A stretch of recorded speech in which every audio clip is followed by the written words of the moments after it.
नमस्कार, मी शेख इरफान, मुख्य संपादक ETV माझामध्ये आपलं स्वागत करत आहोत. पाहूया आजच्या ठळक घडामोडी.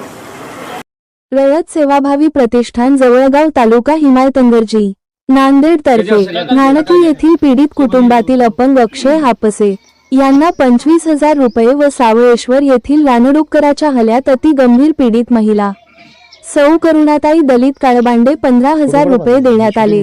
दोन मदतीची रक्कम घरपोच दिनांक 15 मार्च 2026 रोजी रयत सेवाभावी प्रतिष्ठान जवळगावचे संस्थापक अध्यक्ष श्री सटवाजी गणपतराव पवार सर जवळगावकर यांनी दिली. ही मदत या दोन्ही पीडितांना 48 दानशूर दात्यांनी सरळ हाताने 40,000 रुपयाची मदत केली. त्याबद्दल सर्व दानशूर दाते यांचे मनापासून खूप खूप धन्यवाद.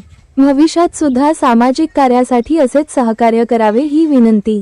मदतीच्या वेळी नाणकी व सावळेश्वर येथे सन्माननीय श्री दिनेश रावते पाटील सावळेश्वर, विवेक रावते पाटील, परमेश्वरराव रावते पाटील सावळेश्वर, अनिल कांबळे पोलीस पाटील सावळेश्वर, गंजानन भाऊ गंजवाड सर पत्रकार, इरफान भाई पत्रकार हे सर्व मान्यवरांच्या उपस्थितीत ही मदत देण्यात आली.